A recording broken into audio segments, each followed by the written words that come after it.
Okay. By the way, my name's Keturaja. I think most of you know me, but if you don't, that's my name. So we're here. We're well into this new series. Well, this series that we're following through, and we've been exploring breaking through to Buddhahood. Breaking through to Buddhahood. And tonight, I've been given the title of Breaking Through Rational Thought. Something to think about. Previously we've been looking at, well, what does this idea of breaking through mean? What does this metaphor conjure up for us? So we've been looking at that. We've been looking at breaking through negative emotions, negative patterns of responding to our surroundings, to who we encounter, breaking through negative emotions, developing positive emotions. And then last week, I really enjoyed Satharaja's presentation around breaking through psychological conditioning. So it's about becoming aware of how we've been conditioned in various ways by family, society, all sorts of different ways. And just becoming more aware of those, and well, actually, some of those things we might want to break out of, actually, to be different, to not be content or not be trapped by our own conditioning. So we're looking at this metaphor of breaking through or breaking out, as it were.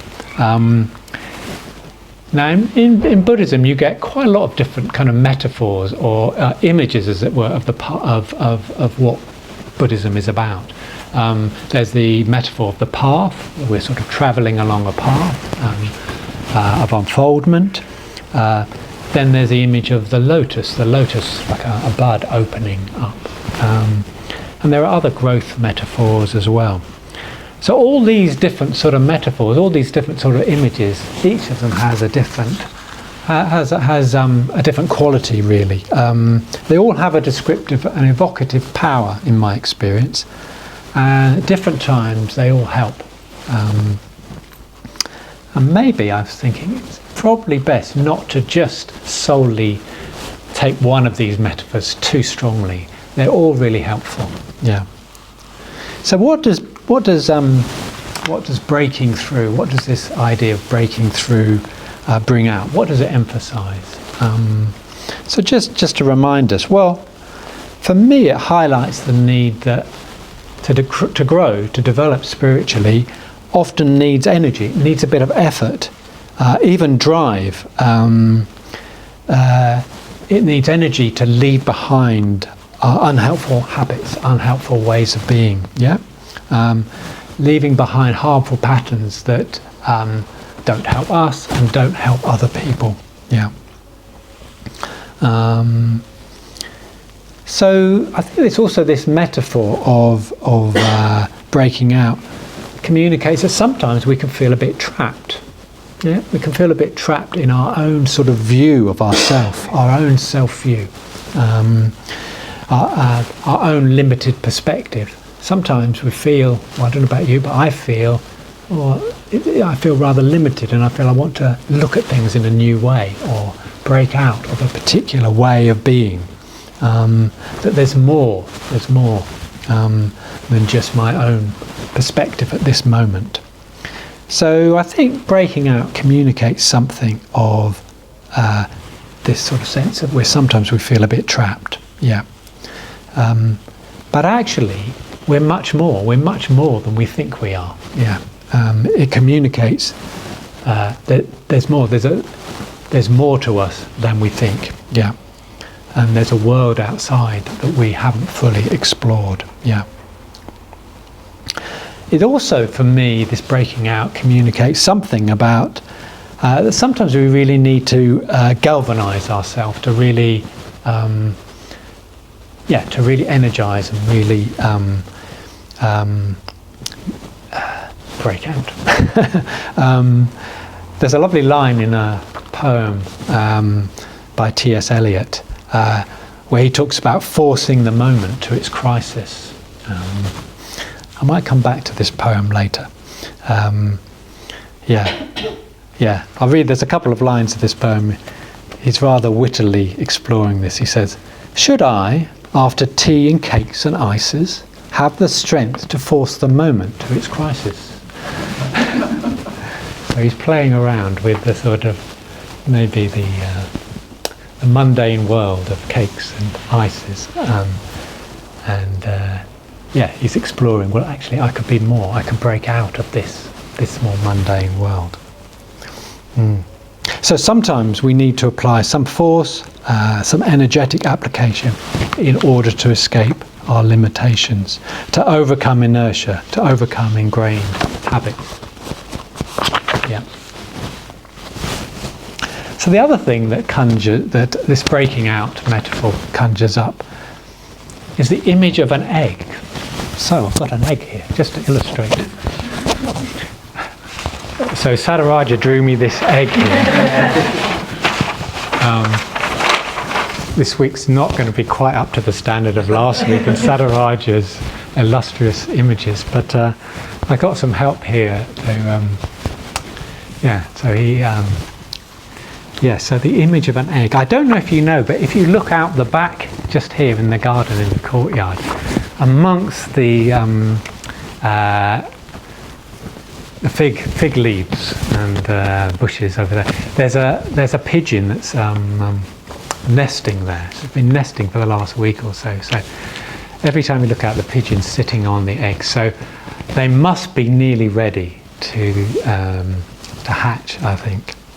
So with this image of breaking out, there's the image of the egg. And I don't know if you've watched those sort of nature films or nature series where, you just see, right here, there's a little crack at the edge of the egg, and then you might see a beak poking out. The chick has to sort of really peck its way out and break out. So often it's a little bit of a struggle, isn't it? The chick, it's only a weak little thing, but it actually has to break the shell and actually escape. And when you actually see the little chick come out of the egg, well, they look so vulnerable, don't they? They're just this little chick. They're unfamiliar with their new surroundings, with the world that they find themselves in, this new world. So I wonder whether we're a bit like that. When we break out of a habit or a way of doing something, we can feel a bit uncomfortable. We can feel a bit, we're a bit vulnerable. It's even a bit scary sometimes, breaking out of a habit into a new way of being. But just like the chick, hopefully, the pigeon chick, when it grows, comes out of the egg, we just like the chick, it will grow into a pigeon. Hopefully it will grow into a pigeon. And we can grow into our potential if we can break out of certain limiting habits. By the way, Sataraja reminded me here that some people who are vegan might be offended by the egg. So here's a bit of tofu. So we're breaking out of. This is the vegan alternative here.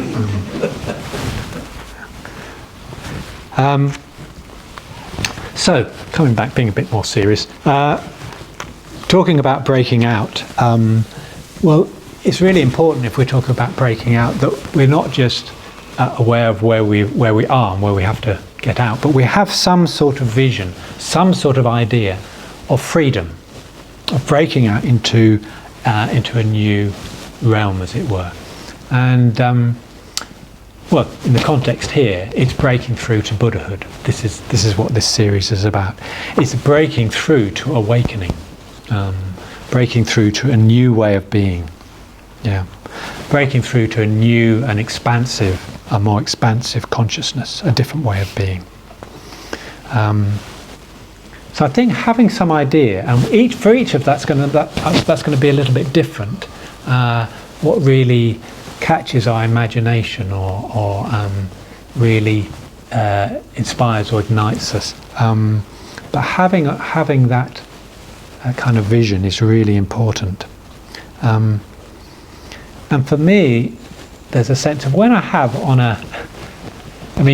this breaking through can happen on lots of different levels, can't it? We're not talking immediately about breaking through immediately to Buddhahood. But I don't know about you, when I break through a habit that I feel it's been limiting me, it often leads to a sense of sort of release of energy. Attention is released, and there's energy, and often for me it's some sort of creativity. So I think it's useful to reflect on this. If we can break out of unhelpful habits, there's a sense of freedom, there's a sense of creativity, there's something new. And in a way, the figure of the Buddha, we'll come back to this later, the figure of the Buddha is in a way, is an image of awakening, it's an image of what we can break through into. So it's important to get this sense of our own potential, even having a picture of how we might be when we break through. So this week we're going to be focusing on breaking through rational thought. But before I say any more, I thought it'd be nice just to do a little bit of a meditative exercise, a short meditation, just to sort of tune in with our own experience in this area of our thoughts.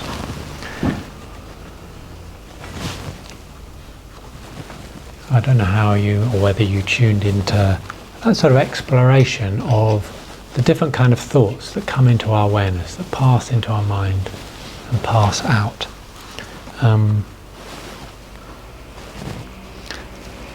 Something I've been trying to reflect on and trying to become more aware of. Well, how are those different kinds of thoughts? Are they different or are they similar?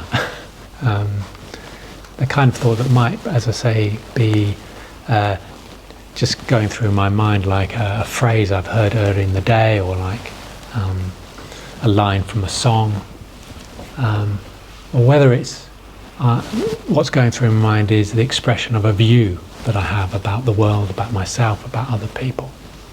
And then there are the kind of thoughts that sort of I'm saying to myself to sort of try and pin myself down and define myself, that I'm this kind of person, which can be helpful and sometimes not helpful. So I wonder whether you might just spend just a few minutes with your neighbour, just talking about how you got on in that little meditative exercise, and whether you get a sense of these different kinds of thoughts, and also the quality of thoughts. So just suggest we do that for a few minutes, and then I'll go on. Yeah. Okay, I hope that was enough time. There's always more one can say about these things. Got time just for any comments or any comments about that exercise, or just a sense of being aware of your thoughts. I don't know if anybody has anything they just want to share. It's good not to think. It's so blank. Can you manage that? Is that all right? Yeah. Yeah, that's great. Oh, I'll ask you later how you do that. But, okay. Yeah, thanks. It's very tempting to get drawn into thoughts. Right.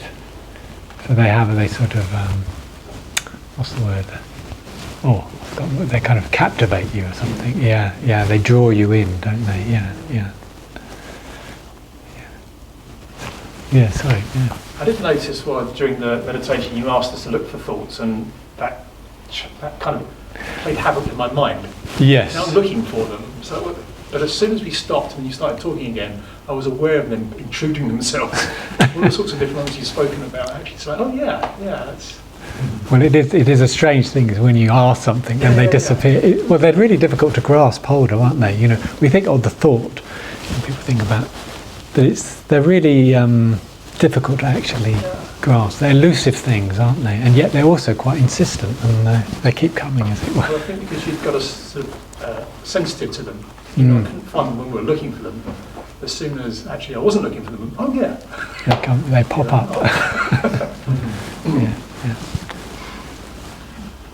Oh, yeah, yeah. So we're talking about how our minds are quite busy.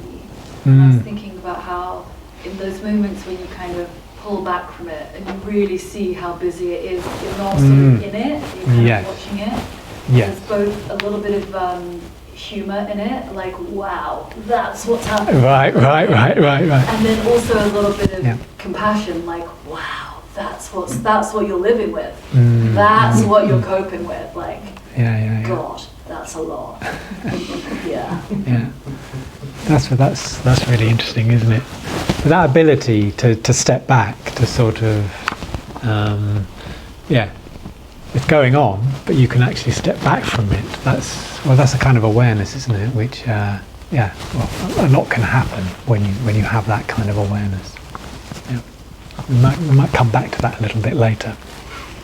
Okay, so let's try and get into say something about what we mean by rational thought. Let's try and get a grasp of our topic and see where we can go with it.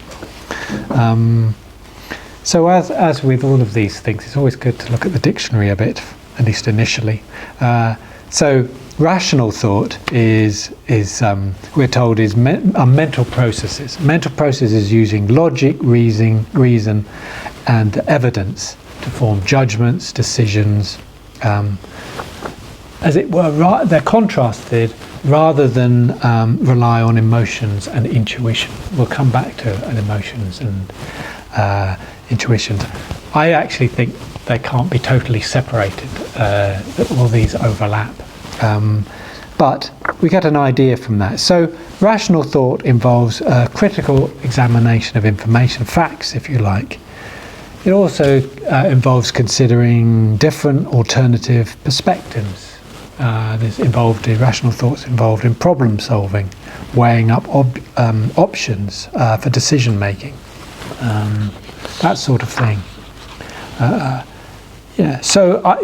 Rational thought is often seen to be systematic, coherent, and considered. So, I think the first thing to say about it, we're talking about breaking through rational thought. But I think it's really good to acknowledge, well, there's quite a few benefits in rational thought. Rational thought has got us quite a long way as a species. It's a very helpful faculty to have. This sort of ability, this capability to apply thought, it's been crucial in our evolution as a species. It's been crucial to our survival. It's enabled us as a species to overcome all sorts of difficulties and all sorts of dangers, and to flourish as a species. In more recent centuries, the application of rational thought has also brought many practical benefits. Just as an example off the cuff is, all the medical advances that have happened over the last 200 or 300 years. So, we on average live maybe twice as long as people did 200 or 300 years ago. So that's come through the application of rational thought. And that ties in also, rational thought is tied in with the development of the scientific method. They sort of come hand in a way, whereby with scientific method, whereby we have a hypothesis, we have an idea, and we test it. It's true or it's not, and then we refine our. We analyse the data, the empirical data that we receive, and we maybe make another hypothesis. So through that process, our understanding develops over time. Another area of rational thought is key, is it with language. Through the use of language, through the use of concepts, we're able to communicate, we're able to understand each other quite effectively and efficiently. And even with the practice of the Dharma, with the practice of Buddhism, having a conceptual understanding, having a rational understanding of the Buddha's teacher is really important. It provides a kind of framework of teachings and ideas and practices taught by the Buddha. Without some sort of basic idea of that framework, it's going to be really difficult for us to make progress along the spiritual path. So in all these ways, rational thought have benefits. So I was reminded this, I'm going to give you a philosophical quote here. This one's from Kant. So he says, percepts without concepts is blind. Concepts without percepts is empty. So I'll try and explain that to the degree that I understand Immanuel Kant. So what I understand him to be saying is perception or sensory experience without concepts, without a framework of categories to understand that, is often meaningless and unhelpful.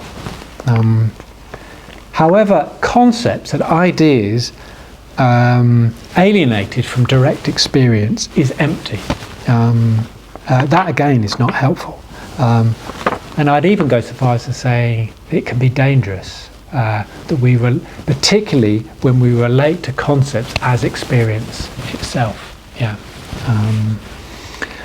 I'll come back to that in a minute. So I'm saying when ideas and concepts are mistaken for actual direct experience itself, that can be a bit dangerous. It's not helpful. So this moves us into the limitations of rational thought.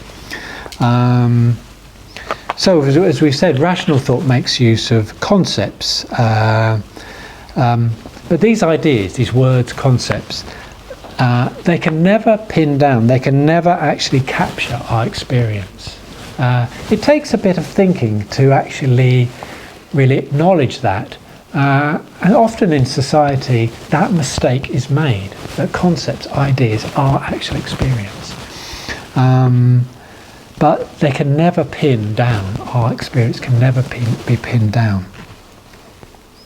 At best, concepts, ideas can point to experience, and sometimes they can do so very effectively.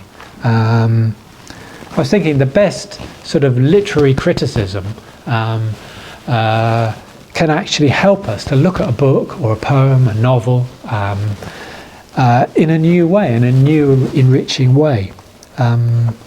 So concepts, ideas, rational thought can point things out, can enable us to have a direct experience. They can take us to direct experience. However, the more analytical mode of thinking, of thought, can take us away, can alienate us from the richness, the sort of granularity, the detail, the fascinating detail in experience itself. So as I say, I think it's really easy to mistake an idea or a concept for an experience itself. And when we start with, say, doing the mindfulness of breathing, this is something that's really important, that it's very easy to relate to the breath as an idea. The breath comes in and it goes out. We have an idea of the breath as a concept. But this would be one step away from what the mindfulness of breathing is about. It's about the subtle sensation. It's noticing the sensations in the breath. Where I always say, well, where do you experience the breath? When I sit down, it's not always the breath. The first sort of way into the experience, the sensation of the breath, is not necessarily in the chest or the belly. It's maybe in the back or somewhere else. So it's like, where is the real experience? So I think that's important, that we get a sense of what is a concept and what is our direct experience. So rational thought deals with categories. So I might say, I feel sad, and that's useful up to a point. But it doesn't ever fully describe my experience, yeah? Conceptual categories are a bit binary often, they're this or that. I'm sad or I'm happy, a bit black or white. But our experience is much more complex, nuanced, multi-layered. It can't be pinned down by ideas. And then when we're exploring our emotions, rational thought is even more limited in describing, certainly in describing or even influencing what we're feeling, what we're experiencing. An example for me of this, that rational thought is very, very rarely, in my experience, a useful way of dealing with anxiety. You can't think your way out of anxiety. Well, that's my experience. One has to approach it in a different kind of way. So with all this, and I could say more, over relying on our rational thinking can block our access to the deeper subtlety of experiences. It can block us really getting into our senses, being fully in touch with a direct experience. So that's why I think you see in the Buddha's teaching that he's always coming back to, is always directing us back to direct experiences, whether it's touch, what we're actually seeing, what we're feeling, what we're encountering in the mind. And obviously this is the famous instruction to Bahi of the garment. He says, in the seen, only the seen. So in a way, the Buddha is pointing to us to come back to this direct experience. And mindfulness, the practice of mindfulness, trains us, for example, when we're looking at a tree, just to take an example, to really see the subtleties of shade, of light, of colour, tone, all those elements of what we label as a whole a tree. And that's different from just sort of, categorising, oh, it's an oak tree, and then moving on. That can be helpful. But mindfulness takes us into the subtle and varied experiences of the world around us. So while rational thought can be useful in many ways, it has its limitations. I think paradoxically it can be useful to use thought to realise the limitations of thought, to get an idea.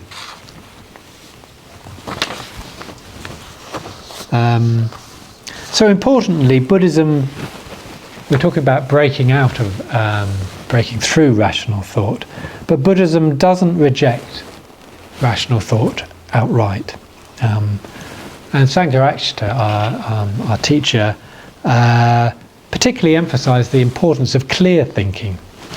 He really emphasised that's helpful, indispensable in practicing the Dharma. However, it's crucial that one sees the limitations.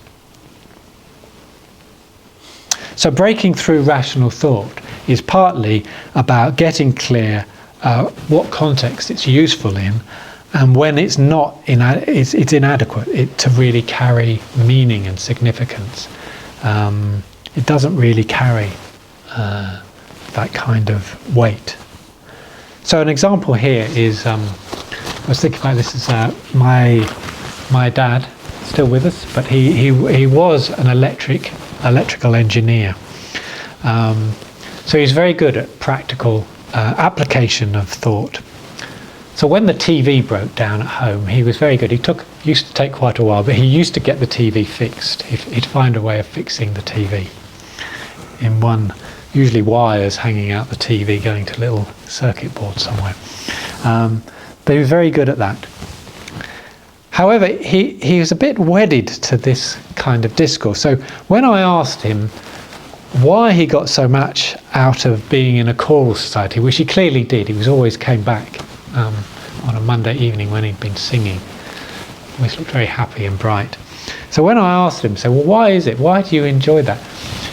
Well, he started to use this engineering language, and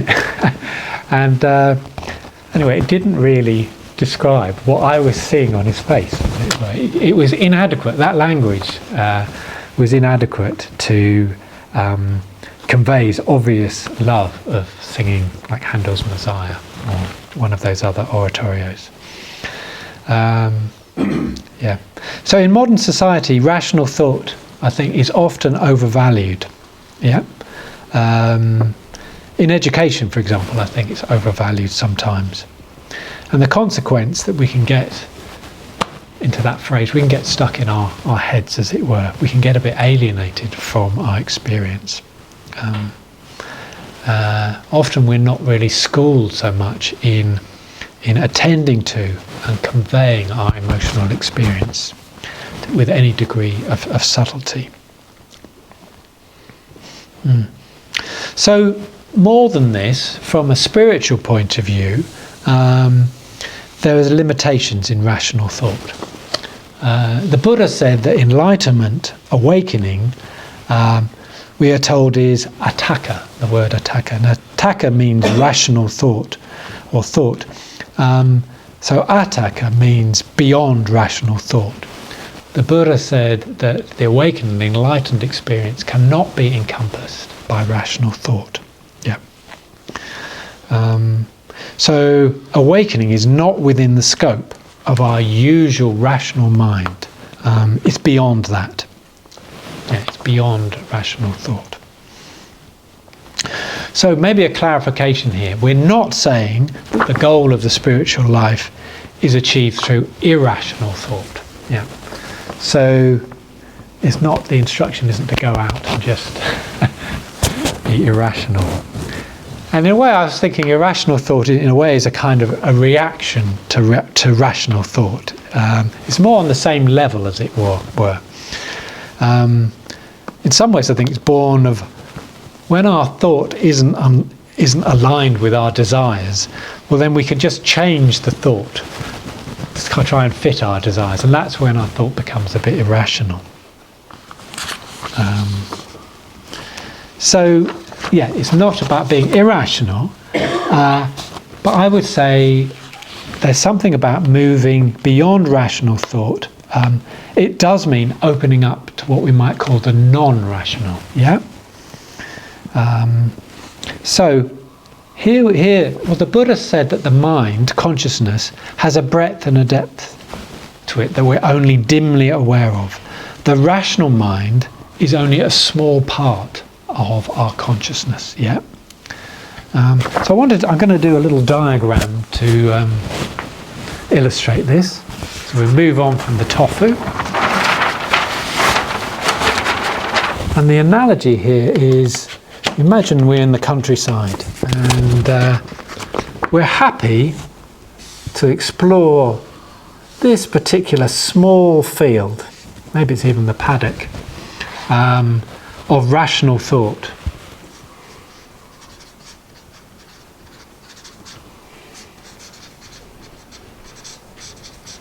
But the Buddha said we're much bigger than this. Our consciousness, who we are, is much bigger, much, much bigger. So I think this is important in the sense that what we're saying is moving beyond rational thought is not necessarily leaving rational thought behind, but it's moving beyond in the sense of being able to explore and venture into the realm beyond rational thought, which we might call the non-rational. So the realm of the non-rational. So it's not leaving rational thought behind. However, my experience is in order to explore this realm, we may need for a while to put rational thought aside, as it were. Yeah. So our wider consciousness contains rational thought, but it contains more. It's not that non-rational thought rational thought does not contain this wider arena. Yeah. So let's see where I am. It's almost time for a break. So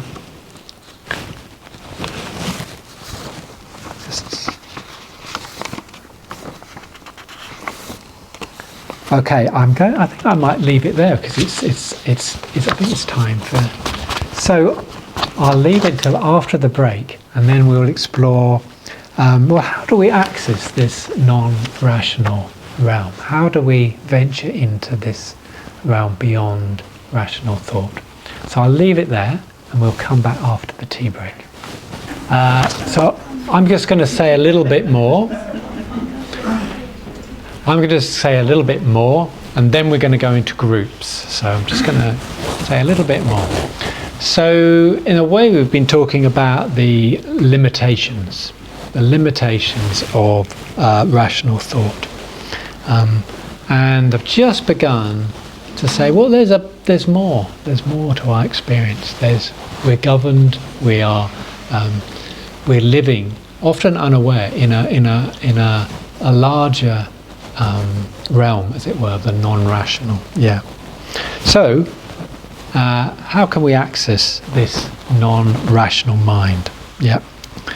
So far, with exploring the limitations of the rational mind, in a way,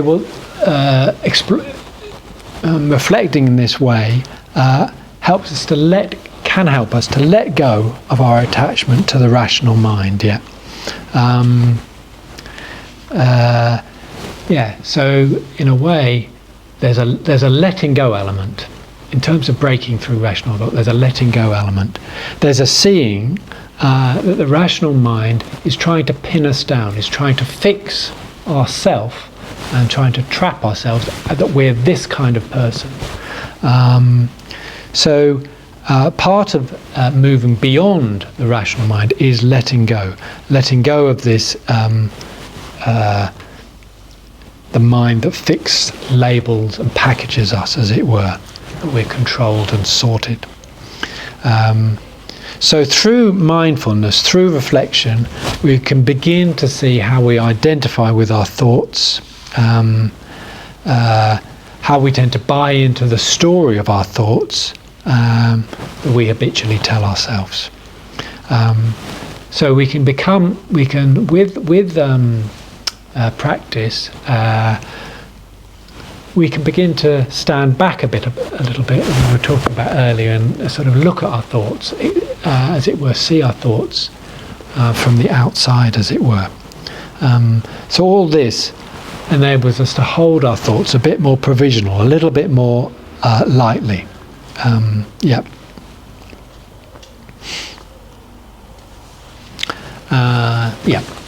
Okay. So there's that aspect of letting go, and that can be very effective. I found that very effective. But there's also a more active approach of, as it were, actively venturing into the realm of the non-rational.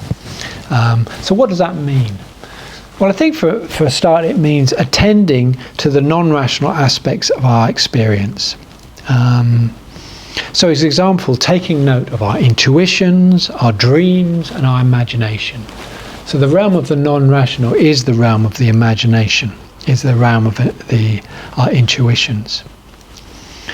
So it's attending to our experience. So when I was writing this, I was a couple of nights ago, I woke up in the middle of a dream, and I had this baby I was holding, and it was just very real, very.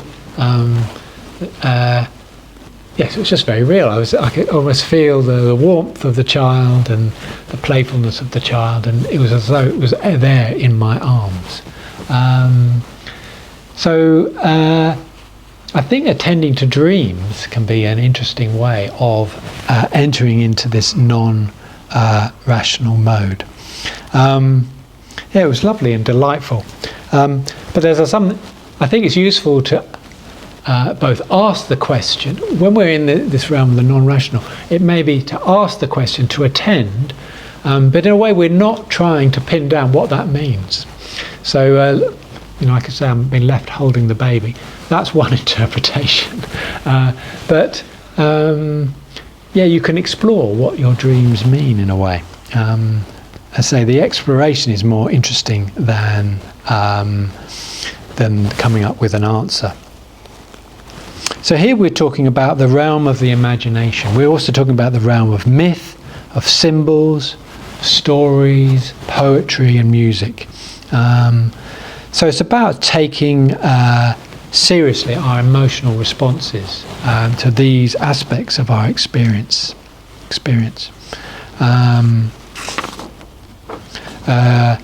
In a way, we need to feed the imagination. We need to stimulate and refine our sensibilities. And this can be helped by just attending to our body, attending to our primary experience, and seeing our emotional responses to these aspects of our experience. And we need to be guided. Within this sphere, we need to be guided by what captures and expands our imagination, what moves us deeply, what we resonate with, what touches us in some way, sometimes a bit mysteriously. And such exploration is not linear in any way. Sometimes it's quite like a butterfly, alighting on this and alighting on that. So let's give some examples. I don't know. Have you ever been in front of a painting that you find just really holds your attention? Somehow you can't move away from it. It's drawing you in. It's drawing you into its midst. So a little while ago I was in Oxford and I was in the Ashmolean Museum, and there was this, not something I might normally look at, but it was a Renaissance triptych of a mother and child. And there was something about the richness of the painting, the colours. I just couldn't get away. I turned away to move on, and then I had to come back. Somehow I didn't want to let it go. Something was being communicated. I don't know what it was. Yeah.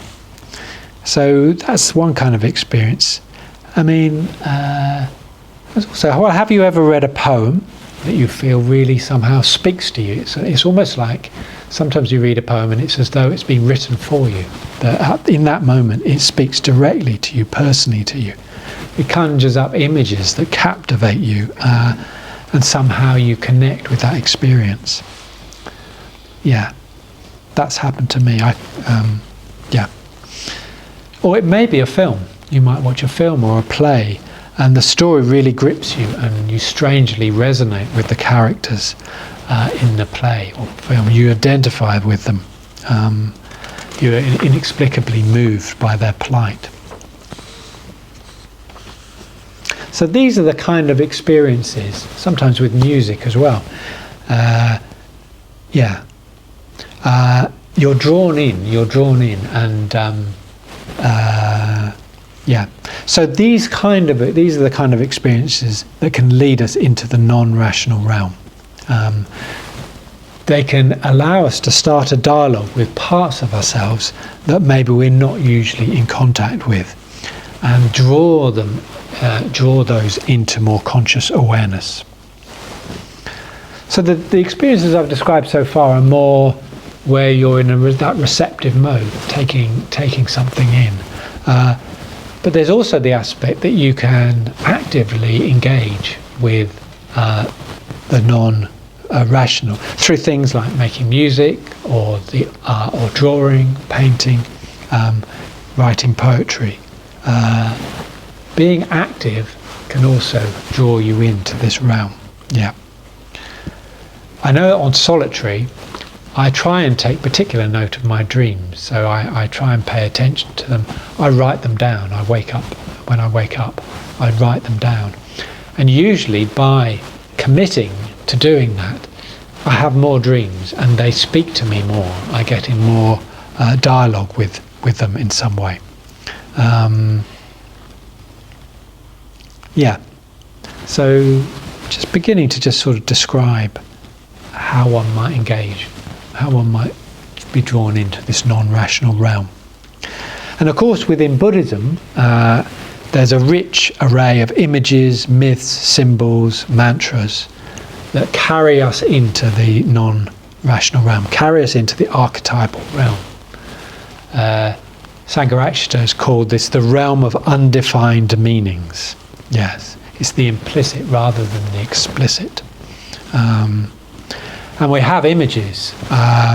We have archetypal Buddhas, we have archetypal Bodhisattvas that have arisen out of the illuminated visionary experience of practitioners over the centuries. And we have some beautiful paintings that artists have drawn out from these images. So attending and engaging with these images in various ways, relating to them,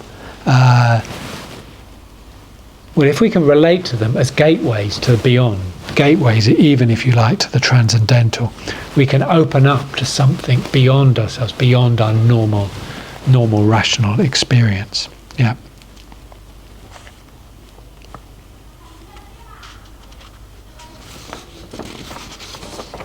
So I could say more about this round, but I think it'd be really good if we split into groups here. So I've got some questions. I'll mention the questions and then we can maybe split up into groups. So, firstly, do you feel habitual patterns of thought hold you back spiritually? How do you find your ways beyond these? How do you let go of limiting patterns of thought? Do you feel you over-identify with your thoughts? Maybe not, maybe you don't. And what is your experience? Do you have some experience of this non-rational realm? How do you, is there a way of you, that you access that? And do the Buddhas, do the particular, the Buddhist figures, the Buddhist archetypal figures, do they speak to you in a particular way? So there's plenty of questions there.